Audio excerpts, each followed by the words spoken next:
Welcome to a brand new episode of Sportx Radar's Derby Stories. Today, we're heading straight to the heart of Brazil for a rivalry that isn't just played on a pitch, but is literally woven into the soul of a nation. This is the story of Flamengo and Fluminense. This is Fla-Flu. All right, let's just dive right in. Look, some football matches are just games. Others are cultural events. And then there's Fla-Flu. It's more like a force of nature, a phenomenon that just electrifies all of Rio de Janeiro. This quote here really nails it. The whole thing, the choreography, the noise, the colors. It's such a massive spectacle that it almost goes beyond team loyalty. It's just pure, uncut football passion. I want you to close your eyes for a second and just picture this. You're walking into the legendary Maracana Stadium. The ground beneath your feet is literally vibrating from the roar of nearly 200,000 fans. That's a world record for a club match that still stands, by the way. You see a tidal wave of red and black on the Flamengo side, crashing into the green, white, and maroon of Fluminense. The air is thick with the sharp smell of smoke and flares, and underneath it all, you hear that relentless, hypnotic rhythm of the samba drums. This isn't just a stadium. On Derby Day, it's a living, breathing creature. And that brings us perfectly to our first section, the Maracana, the undisputed temple of this sacred rivalry, where the heart of Brazilian football beats the loudest. For more than 100 years, this game has been the ultimate prize. It's not about the 3 points. It's about bragging rights. It's about neighborhood pride. It's about defining who you are. This is a battle for the soul of Rio, passed down from one generation to the next. So how in the world did it all begin? Well, every great rivalry needs a dramatic origin story. And Fla-Flu's? Oh, it's dripping with betrayal, ambition, and a bitter divorce that tore one club in two. This timeline right here tells the whole story. See, it all starts with just one club, Fluminense, founded in 1902. But by 1911, things were falling apart. A huge argument over the direction of the club led to a split. 9 key players, feeling completely betrayed, just walked out. And they didn't just find a new team. No, they went to an existing rowing club, Flamengo, and started its football department. And just 1 year later, in 1912, they faced their old club for the very first time, and Brazil's greatest derby was born. But this is so much more than a timeline. It's a human drama. Back then, Fluminense was seen as the club of the city's elite. The players who left, well, they wanted more than just a say in things. They were looking for a different identity. The Flamengo football team they created would, over time, become known as the team of O Povo, the people. This split wasn't just professional, it was deeply personal and social. It became a wound that never truly healed, and that animosity has fueled a century of conflict. Of course, a rivalry this massive needs its legendary figures. Let's talk about the heroes and titans whose magic on the pitch turn these matches into epic tales. And when you talk about the titans of this derby, there is one number that just echoes louder than all the rest: 19.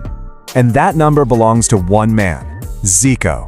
To Flamengo fans, he wasn't just a player. He was a god in red and black. His record 19 goals in the derby cemented his status as the ultimate Fla-Flu legend and made him a living nightmare for every Fluminense defender who dared to face him. But Zico wasn't alone. I mean, the history of this derby is just star-studded. You've got the elegance of Rivellino for Fluminense, the pure goal-scoring genius of Romario and Leonidas da Silva, who controversially played for both sides, the unpredictable magic of Garrincha for Flamengo, and the clutch goal-scorer Assis, who Flamengo fans nicknamed Carrasco, the executioner, because of all the derby-winning goals he scored against them. These guys live for this match. It brought out their absolute best. The history of Fla-Flu is written in these heart-stopping moments. I mean, think about the last-minute winners that stole a championship, the mind-bending goals that defied physics, and the devastating losses that haunted fans for years. These aren't just match results, they're iconic stories, dramatic chapters in a never-ending saga of triumph and despair. So I gotta ask you, is it Zico, Rivellino, maybe Romario? Who do you think is the absolute undisputed king of the Fla-Flu derby?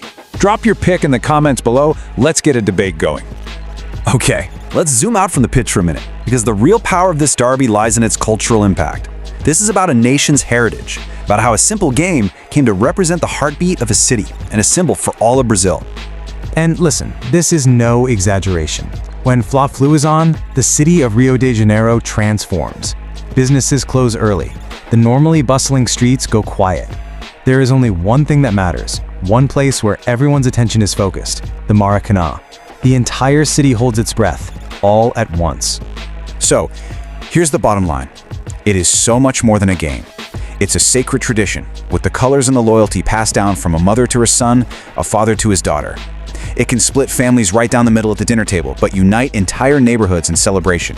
It drives the local economy, and most importantly, it projects Rio's passionate, vibrant identity to the entire world.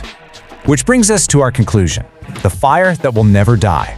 This rivalry has raged for over a century, and that flame shows zero signs of burning out. The passion is eternal. When it's all said and done, Fla-Flu isn't something you just watch. It's something you feel. It's a deep emotional connection that's lived out every single day in the streets, homes, and hearts of millions of Brazilians. It is the beautiful, chaotic, and passionate soul of football itself. See, Fla-Flu isn't just a story we tell, it's a story we all live. So what's your chapter? Think about that one derby moment from any rivalry that's burned into your memory. The goal that made you scream, the victory that felt like a dream. Share that story, that feeling, in the comments. If you felt the passion of this incredible rivalry, don't let the adrenaline fade. Make sure you smash that like button and subscribe to Sports Radar right now. We've got more legendary derby stories on the way, and trust me, you are not going to want to miss a single one. Until next time, keep the passion alive.